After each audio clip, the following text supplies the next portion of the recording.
जय हिंद दोस्तों। देखिए, आपने न्यूज़ में देखा ही होगा कि पीएम मोदी जापान और चाइना की यात्रा पर गए हुए हैं। ये इमेजेस जो ये फोटोज हैं, ये अमेरिका की आंखों में भी चुभ रही हैं क्योंकि पीएम मोदी 7 साल के बाद चाइना के दौरे पर गए हुए हैं एससीओ समिट में हिस्सा लेने के लिए।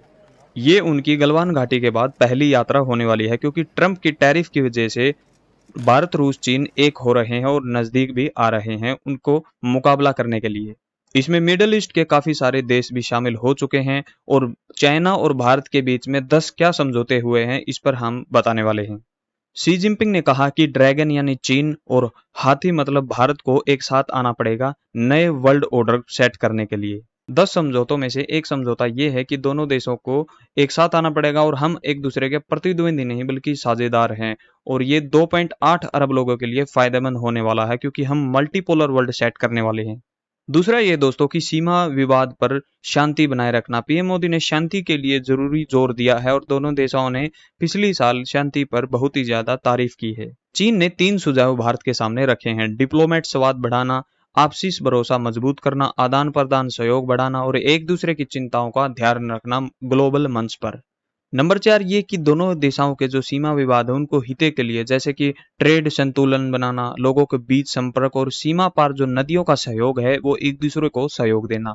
नंबर 5 ये है कि पीएम मोदी ने शी जिनपिंग को 2026 में होने वाले ब्रिक्स सम्मेलन में समझौता के लिए इनवाइट किया है और ब्रिक्स को और सपोर्ट करने के लिए चीन के प्रधानमंत्री भारत आए ऐसा न्योता दिया है। 6 नंबर ये है कि पीएम मोदी ने जिनपिंग के सामने आतंकवाद का मुद्दा उठाया है। आतंकवाद चीन और भारत को दोनों देशों को ही सामना करना पड़ रहा है आतंकवाद का, और इसको निपटने के लिए चीन ने भी समर्थन का भरोसा दिया है।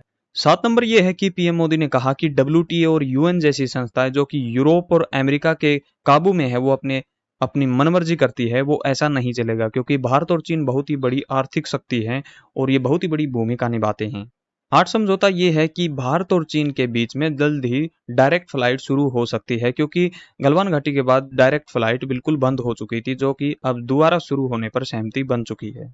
9 नंबर ये है कि व्यापार घाटा बहुत ज्यादा होता है भारत का चीन से, क्योंकि चाइना तो हमारे यहाँ पर सामान बेच देता है, लेकिन भारत का जब नंबर आता है सामान बेचने का तो चाइना में भारत का सामान चाइना नहीं बिकने देता क्योंकि वहां पर बहुत ज्यादा सामान बनता है और वो टैक्स पर टैक्स हमारे ऊपर लगा देते हैं। 10 नंबर ये है कि भारत ने अपना फिर से क्लियर कर दिया है अपने रुख को, अपने जो विजन है उसको क्लियर कर दिया है कि भारत वन चाइना पॉलिसी को मानता है। ताइवान पर भारत का रुख साफ है।